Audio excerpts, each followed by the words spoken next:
ઈસુ બોલ્યા, લો જુઓ ધૂત મારા પાય, એમ પરસ્પર સૌ તમે ધોજો સહુના પાય. નમસ્તે મિત્રો, આજે પવિત્ર ગુરુવાર. આપણે બધા જ રાહ જોઈ રહ્યા છે પ્રભુ ઈસુની સાથે છેલ્લું ભોજન લેવા માટે. જોકે તે વખતે શિષ્યોને તો કદાચ ખબર નહોતી કે આ એમનું છેલ્લું ભોજન છે.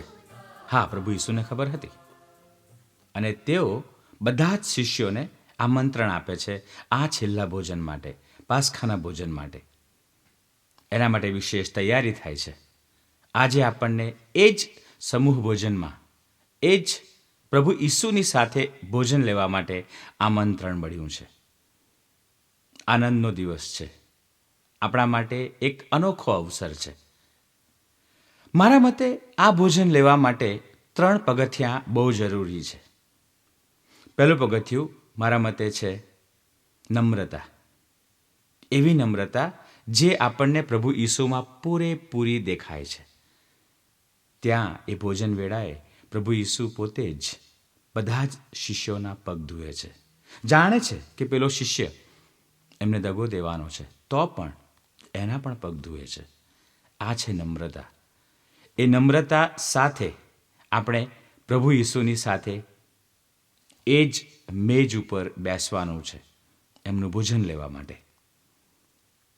પહેલી શરત છે નમ્રતા. બીજી શરત છે તેમની સાથે જો બેસવું હોય તો સમાનતા. ત્યાં આગળ એક બાજુ યહૂદા છે, પીતર છે, જોન છે, માથી છે, બધા જ શિષ્યો ત્યાં બેઠા છે. એક જ ટેબલ ઉપર બેઠા છે બધાની સાથે, બધા સાથે સમાન ભાવે. કારણ કે કેન્દ્ર સ્થાને છે પ્રભુ ઈસુ. જ્યાં પ્રભુ ઈસુ હોય ત્યાં ઊંચ નીચના ભેદભાવ ન હોય, ત્યાં અન્યાય ન હોય, ત્યાં સમાનતા, ન્યાય અને શાંતિનું વાતાવરણ જ હોય. આપણે આજે સમાન ભાવ સાથે પ્રભુ ઈસુને સાથે બેસવાનું છે. પ્રભુ ઈસુનું આ આમંત્રણ આપણામાં સમાનતા પ્રગટાવે તો જ ખરેખર આપણે સાચા અર્થમાં આ સંઘ ભોજન લઈ શકીએ. ત્રીજી ખાસ જરૂરિયાત છે પ્રભુ ઈસુની સાથેના આ ભોજન માટે. આપણી પાસે જે કાંઈ છે તે આપણે આપવાનું છે. એક ડગલું આગળ વધીને હજુ આપણે જે કાંઈ છીએ તે પણ પૂરેપૂરું આપી દેવાનું છે.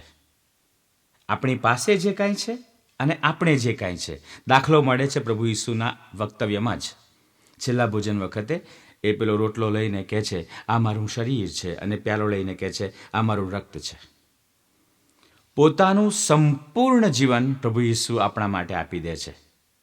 એક પ્રતીક રૂપે કદાચ, પણ ક્રૂસ ઉપર બીજા દિવસે આપવાના છે. આપી દીધું છે આપણા માટે. આ 3 તબક્કામાંથી જો આપણે ખરેખર પસાર થઈએ, આ ત્રણેય ગુણધર્મો આપણામાં વિકસે, તો સાચા અર્થમાં આજે પ્રભુ ઈસુની સાથે આપણે ભોજન માણ્યું કહેવાશે. આમંત્રણ તો છે જ, આપણને બધાને આમંત્રણ છે, પણ સમય પક્ષે પડકાર પણ છે. શું આપણે આ પડકાર ઉપાડવો છે આજે? આજ આમંત્રણનો સ્વીકાર કરીએ, આજ પડકારનો સ્વીકાર કરીએ અને પ્રભુ ઈસુની સાથે છેલ્લું ભોજન માણીએ. નમસ્કાર.